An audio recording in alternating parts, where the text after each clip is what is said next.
जय गुरुदेव। गुरुर्ब्रह्मा गुरुर्विष्णु गुरुदेवो महेश्वरः।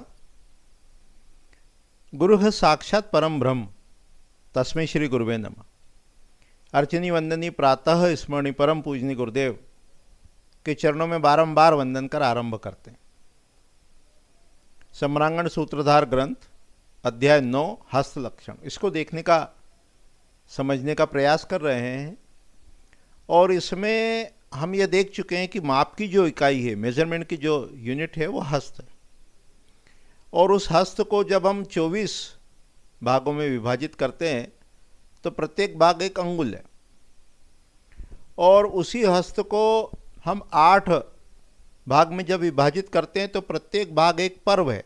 एक पर्व में 3 अंगुल। तो अब उस हस्त को धारण करने की विधि के संदर्भ में देखते हैं कि जो उस पर मार्किंग करी हुई है, जो पर्व बने हुए हैं, अंगुल बने हुए हैं, उन स्थान को या उन स्थान पर वो देवता स्थित है और उनको वहाँ से नहीं पकड़ना चाहिए, वो देवता नहीं दबाना चाहिए। अब उन देवताओं के बीच की स्थिति में जब हम हस्त को होल्ड करते हैं, उसको पकड़ते हैं हस्त को इस प्रकार से, तो उसके क्या शुभ परिणाम प्राप्त होते हैं। तो कहते हैं कि देखो, ब्रह्मा और अग्नि के मध्य में यदि हस्त को धारण किया जाए तो कार्य में सफलता और पुत्र लाभ होता है। अब यहाँ ये बात ध्यान देने योग्य है कि यहाँ जो देवताओं के नाम हैं उनके साथ हमको उनकी क्वालिटीज़ भी मिल रही है, उनके गुण भी मिल रहे हैं। जैसे पिछली इकाई में, पिछले पाठ में हमने देखा, यूनिट में देखा कि वो अग्नि का संबंध अग्निभय से, यम का संदर्भ मृत्यु से, इसी प्रकार अन्य देवताओं का भी संबंध को जाना। कुबेर का संबंध, सोम का संबंध धन से है। तो यहाँ भी ये सांकेतिक रूप से अपने को ये वर्णन मिल रहा है कि पुत्र लाभ और कार्य की सफलता ये ब्रह्म और अग्नि के मध्य से रिलेटेड है, उससे संबंधित है। फिर कहा कि जब हम हस्त को ब्रह्मा और यम के मध्य धारण करते हैं तो कार्य ठीक प्रकार से होता है और स्थपति का भाग्य कभी भी कम नहीं होता, भाग्यवान रहता है। विश्वकर्मा और अग्नि, इसके मध्य में हस्त को जब धारण करते हैं तो दीर्घायु होते हैं।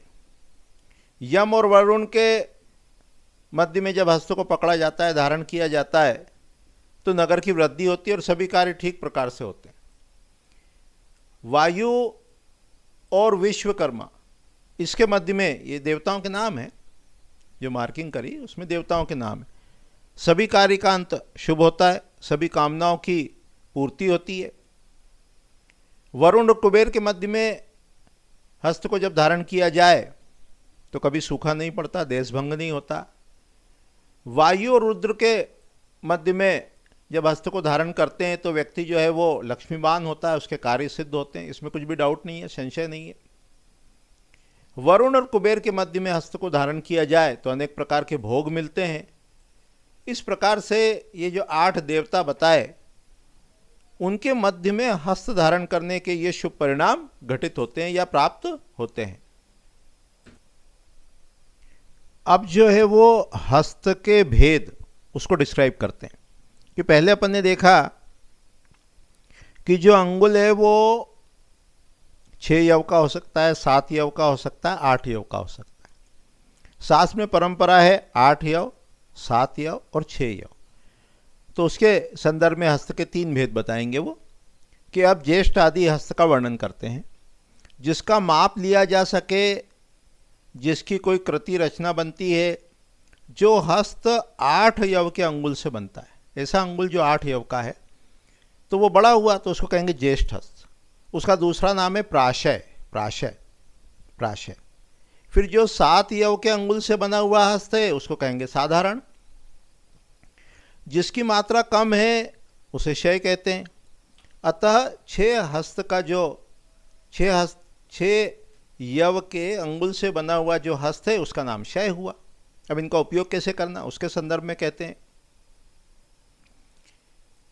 कि जो हमको बड़े मेजरमेंट लेना है, जो हमको ज़्यादा लंबे मेजरमेंट्स लेना है, उसमें प्राशय जो सबसे बड़ा, जिसको ज्येष्ठ हस्त कहा, उसका प्रयोग करेंगे। तो कहेंगे खेट, ग्राम, पुर, उनकी लंबाई चौड़ाई।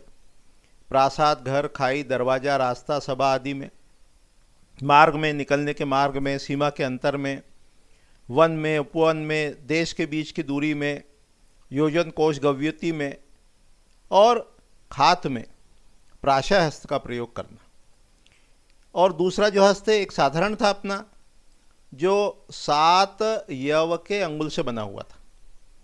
तो उसमें कहा मंजिलों की ऊंचाई, मुख्य स्तंभ का मान, भूमि के नीचे जल का देश, झूला, पानी, शस्त्र, पात का मान, निर्णय, पत्थर को काटकर बनाए गए घर, सुरंग आदि, इनको साधारण हस्त में करना। फिर जो तीसरा था जो 6 अंगुल से बना था शय, उसके संदर्भ में कहेंगे आयुध, वाहन, शयन, आसन, कूप, वापी, हाथी, घोड़े, मनुष्य, गिर्री, चरखी,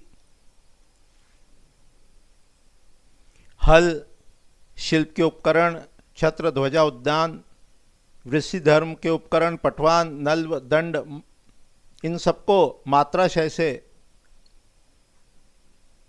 हस्त में नापना चाहिए। इस प्रकार हस्त के 3 भेद। यानी तात्पर्य क्या हुआ कि जब बड़े मेजरमेंट करना हो तो 8 यव वाला जो अंगुल है उससे करें, उससे बने हुए हस्त से करें। मध्यम जो करना हो उसको साधारण हस्त से करें, और छोटे मेजरमेंट में वो शय हस्त है उसका प्रयोग करना चाहिए। अब मान के भेद बताते हैं।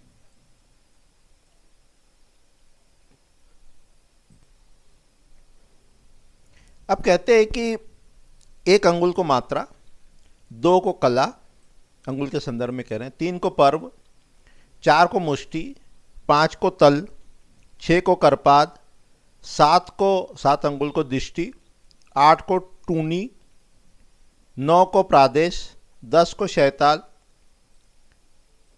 11 अंगुल को गोकर्ण, 12 अंगुल को वितस्ती। वितस्ती का वर्णन कई जगह आएगा वास्तु में, मेजरमेंट में, वो 12 अंगुल है।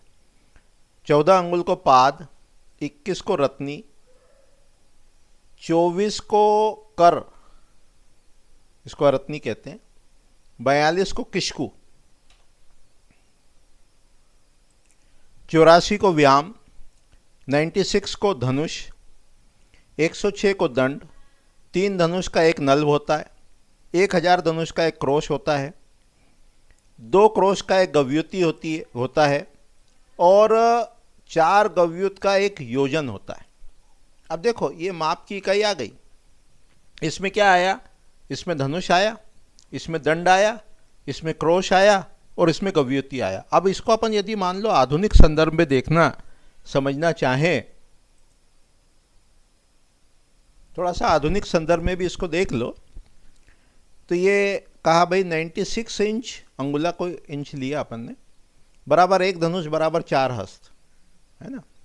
फिर 3 धनुष बराबर लगभग 24 फीट, 1 क्रोश बराबर 2.439 किलोमीटर्स, 1 गव्युति अप्रॉक्सीमेटली 4.878 किलोमीटर्स, 1 योजन अप्रॉक्सीमेटली 19.512 किलोमीटर्स। तो इस प्रकार से अपन उसको थोड़ा सा देख सकते हैं, आधुनिक संदर्भ में समझ सकते हैं। तो अभी तक अपन ने हस्त के 3 प्रकार देखे और माप की इकाई देखी कि 1 अंगुल को क्या कहते हैं, 2 को क्या कहते हैं, 4 को क्या कहते हैं, 6 को, 12 को, 24 को, 21 को, और उसके बाद ये यूनिट ऑफ मेजरमेंट को समझा और जाना। आगामी इकाई में, आगामी पाठ में अपन जो है ये संख्या कैसे वो 1, 10, 7, 1000, अयुत, नियुत, प्रयुत, अर्बुद, अन्य अर्बुद, वृंद, खर्व, निखर्व, शंकु, पद्म, अंबुराशि, मध्य, अंत्य, पर, अपर और परार्ध, इनको देखने का, समझने का प्रयास करेंगे। अभी इतने ही कह के वाणी को विराम देते हैं। जय गुरुदेव, जय गुरुदेव।